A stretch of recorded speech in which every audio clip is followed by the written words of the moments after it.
sont des milliers aujourd'hui à croire en l'apocalypse. Qui sont-ils? Ce sont les survivalistes. Nous allons aller à la rencontre de l'un d'eux, Thibaut Mortier, 38 ans. Il nous a donné rendez-vous dans un chemin forestier au cœur de la Bretagne.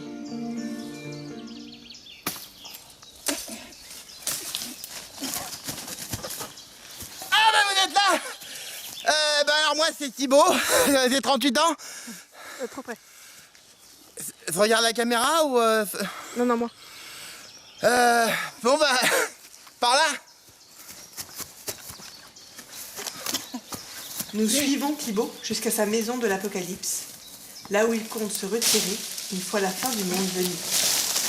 Sur le chemin, il nous montre l'étendue de ses connaissances sur la forêt. Tiens, vous avez une trace de furet là.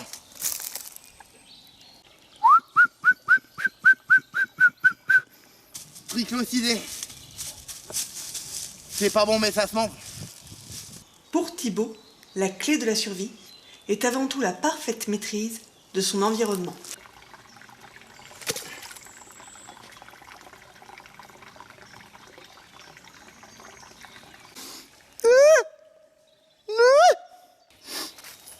Vous voyez, ça c'est comestible ça. Non, c'est pas celle-là.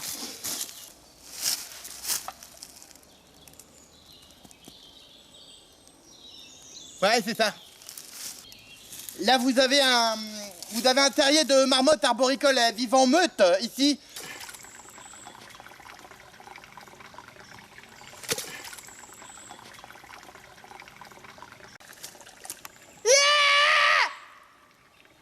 T'as entendu? C'est une femelle, ça.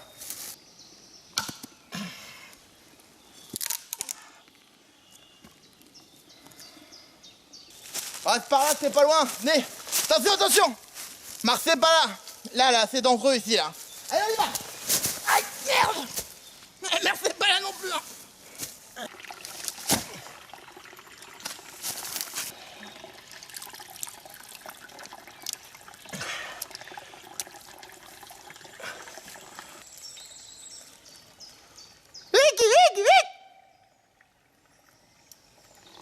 La connaissance du terrain, c'est primordial.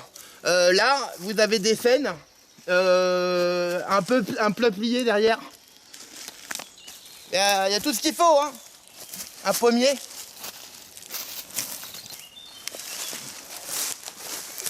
Ah voilà, c'est là. Tout fait avec des matériaux de récupération. Voilà. Quand l'apocalypse arrivera, bah, c'est là que moi et ma famille on se mettra. Ouais, c'est pas encore fini, hein, mais une fois qu'on aura refait les peintures, ce sera bien ici, on manquera de rien, quoi. Là c'est la chambre à coucher. Ouais. Oh, on sera prêt. On sera prêt.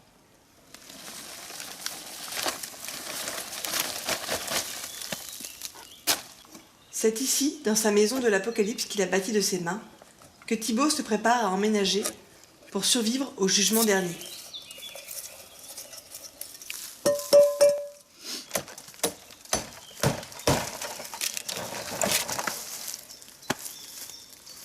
Qui permettra d'avoir un système d'ouverture-fermeture. L'apocalypse va arriver, c'est sûr. Faut être prêt, voilà tout. Thibaut Mortier nous a présenté tout ce qu'il savait au sujet de la survie. Il nous a même présenté sa future maison de l'apocalypse. Nous allons maintenant aller chez lui, à la rencontre de sa famille. Bon bah voilà, ça c'est ma maison, c'est là où j'habite en attendant l'apocalypse, quoi. Venez, on va rentrer. Par là c'est le jardin. Oh, c'est pas grand, hein. Ça c'est mon fils, Steven Suck. Ça va mon poussin? Bon, faut pas y en vouloir, il est timide. Ça c'est le sien. Hey, hey. Non, touchez pas, non, je l'ai dressé pour tuer, faut faire attention. Hein. Allez-y, je vous fais le tour. Voilà, c'est une partie du jardin. Derrière, vous avez le potager, je cultive mes légumes, des courges. Là, c'est le puits, parce qu'ici, on n'utilise pas d'eau, pas d'électricité. Et vous faites comment pour les toilettes? Ah, on creuse des petits trous dans le jardin. Ah, par contre, faites attention aux marcés là. Hein. Ah! Bah, c'est pour le bonheur. Hein. C'est en toute intimité que Thibaut nous reçoit dans son salon pour répondre à nos questions. Bah, faites comme c'est vous. Hein. Vous sert quelque chose à boire peut-être du pastis, du whisky Non merci, pas d'alcool. Bah, une bière alors. Non, pas d'alcool. Ah. Alors Thibaut, l'apocalypse, c'est pour quand? Ah bah ça c'est simple, hein. On a des chiffres exacts, des chiffres précis. C'est une prophétie inca. L'apocalypse arrivera de façon sûre le 12 décembre 2012. Mais c'est déjà passé. Mais depuis quand? Bah ça fait presque 10 ans.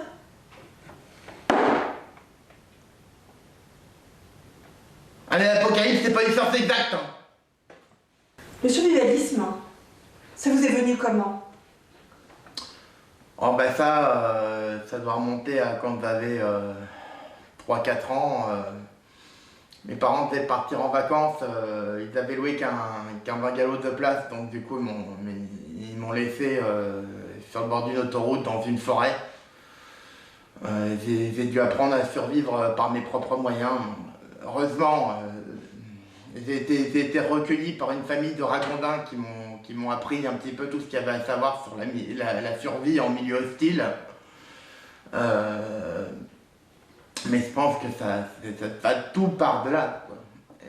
Et puis, bon après, une fois que mes parents étaient rentrés de vacances, ils ont fini par me récupérer. Et puis là, tout s'est enchaîné, ils ont décidé de m'exhiber en foire. J'étais l'enfant sauvage, venez admirer l'enfant sauvage. Ils me faisaient manger des lapins vivants sur scène. C'est depuis ce jour-là que j'ai arrêté de totalement manger de la viande. Totalement. Ça, je ne pourrais pas.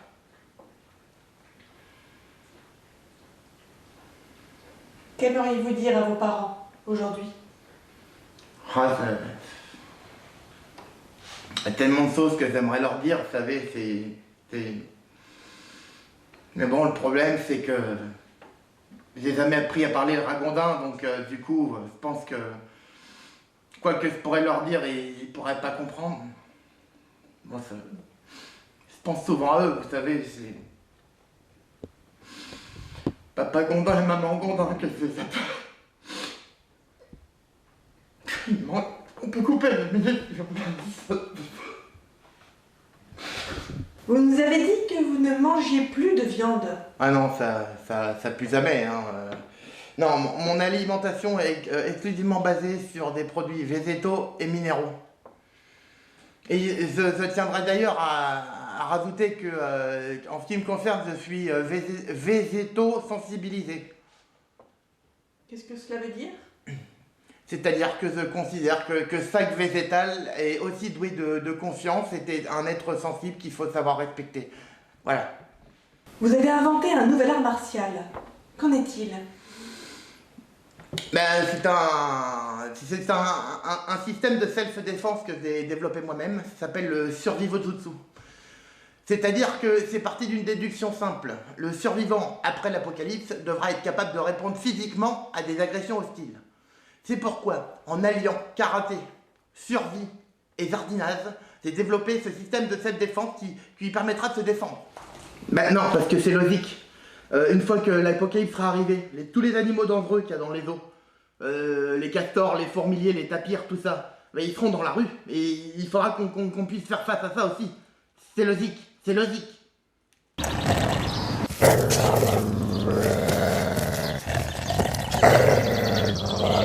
Oh, vous inquiétez pas, il se remet vite après une séance, hein.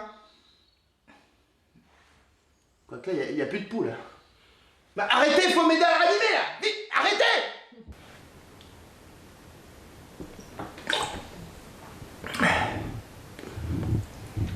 Vous avez créé depuis peu votre propre chaîne YouTube. Ouais. Pouvez-vous nous en parler? Survival Thibaut, c'est comme ça qu'elle s'appelle. Donc c'est une scène où je donne des trucs, des astuces, Je donne aussi des cours de survival jutsu dessus. Voilà, tout ce qui j'apprends, enfin je transmets mon savoir, tout ce qui pourrait servir à la survie des futurs survivants. Voilà, je fais ce que je peux. Moi, c'est pour l'avenir de l'humanité que je fais ça.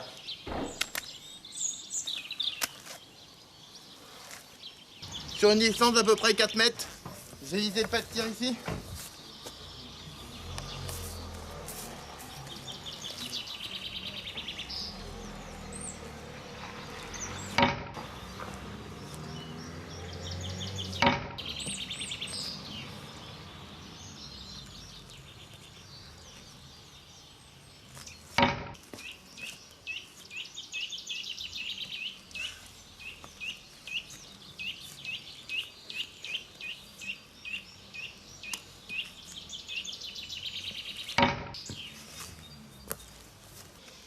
Un bambou de 2 mètres à peu près, alors qu'en termes d'élasticité on est mieux quoi. Elle est bien. Pratiquez 2 encosses aux extrémités. Un simple nœud rossignol suffira. Emboîture dite de la patte de renard. La corde doit être extrêmement bien tendue.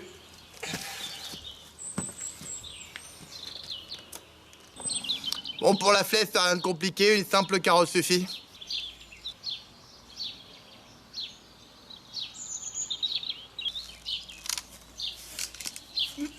On a 2 points d'ancrage entre les 2 arbres. On a la main qui pense installer.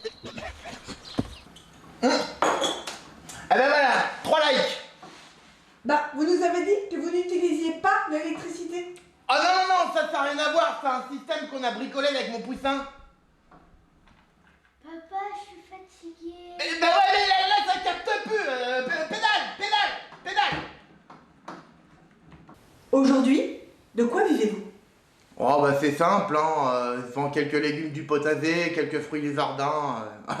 Tiens, regardez, ça vient du jardin. Goûtez-moi ça, vous allez voir un peu la différence. Oh, c'est dégueulasse. Oh, c'est pas dégueulasse, c'est naturel. Faites voir. Ah mais celle-là n'est pas bonne. Ouais.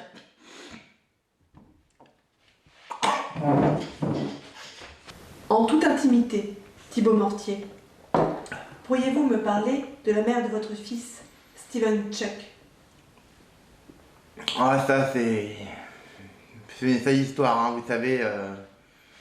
Bon, avec Violette, on était parti en stage de survivalisme. Et puis bah, elle s'est fait attaquer, elle s'en est pas sortie quoi. Par des bêtes sauvages? Non, par des survivalistes. Ah, en survie, la faim, ça rend fou. La faim, ça rend fou. Ça, c'est sûr.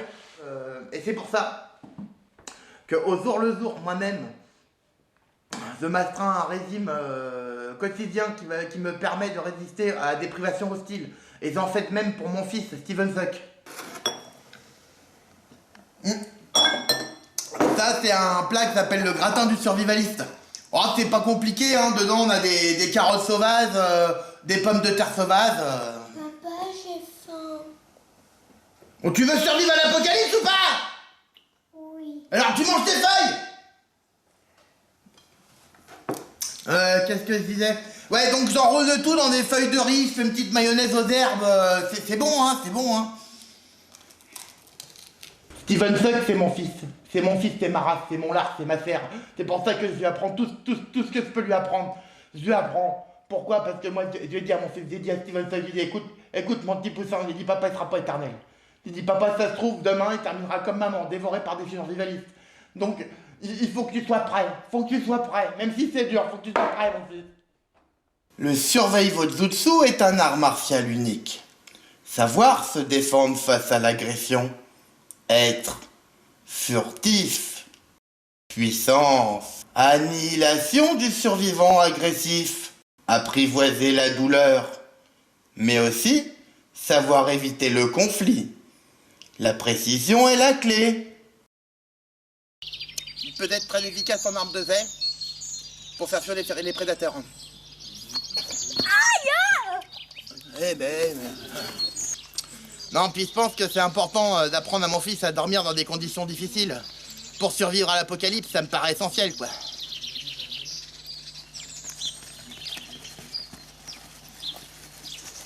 Allez, bonne nuit, mon petit poussin. Pas chaud, hein. Ah, puis on commence déjà à recevoir des commentaires. Regardez, fous la paix à ton gosse. Bah, il est heureux, mon gosse. Ah, t'es heureux? Oui, papa. Bon, bah alors, pédale. De plus en plus détendu, Thibaut se livre à cœur ouvert. Ce qu'elle veut dire, c'est que... on a pollué, on a détruit... Une carotte, c'est beaucoup plus fort qu'une patate. On a baissé sans prendre en compte, j'ai envie de dire, les hurlements de mère nature, quoi. Et on a foutu en l'air la nature, on a tué des espèces. Un ragondin, il ferait jamais ça. Jamais. Je sais. Par contre, un sevreuil, oui. Ça, c'est sûr. Enfoiré, sevreuil. C'est dur à dire ce que je vais dire. Hein. Et parfois, c'est dur à entendre aussi, mais quelque part, l'humanité mérite. Apocalypse. Apocalypse. Ah, c'est pas écrit la fin, mais c'est un bon début. Hein. Oui, mais moi, c'est pas peur de mes opinions. Quand l'apocalypse arrivera, il y aura deux types de personnes qui resteront. Ceux qui s'en sortiront, ceux qui s'en sortiront pas. Moi, je m'en sortirai. Pourquoi? Parce que je suis prêt. Et ça, j'ose le dire au monde entier. Ben non, mais c'est comme ce que je disais tout à l'heure. Quand on donne de l'amour à la terre, la terre vous le rend bien. Regardez les bons légumes que je cuisine. Et c'est des yeux, et puis il n'y a pas de produits chimiques dedans. Hein. Bah, vous voulez? Non. Vous avez tort parce que... Ah, ça salue plus là, ça.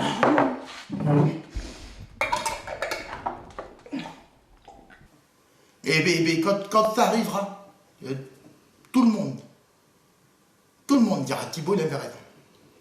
Thibaut, il n'était pas fou. Et quand ils viendront me voir à la maison de l'Apocalypse, je leur dirai, il fallait penser avant, les gars. Maintenant, c'est moi et Steven Suck, il n'y a plus peur, et le sien. Plus personne d'autre. Et que c'est que nous. La Terre, la planète, c'est la nôtre. Voilà ce que je leur dirais. Ça a déjà commencé. Ça a déjà commencé. Le réchauffement climatique, le coronavirus, les semi-processionnaires, c'est quoi? Eh ben ça, c'est les signes, c'est l'apocalypse. Ça a déjà commencé. On est dedans. Thibaut, auriez-vous un message pour nos téléspectateurs? Ouais. Abonnez-vous à ma chaîne et laissez un maximum de likes. Merci d'avoir suivi notre portrait de la semaine. Nous espérons que vous en aurez appris un peu plus sur les survivalistes. Ont-ils raison? Ont-ils tort? Seul l'avenir nous le dira. Et vous, êtes-vous prêts pour l'apocalypse?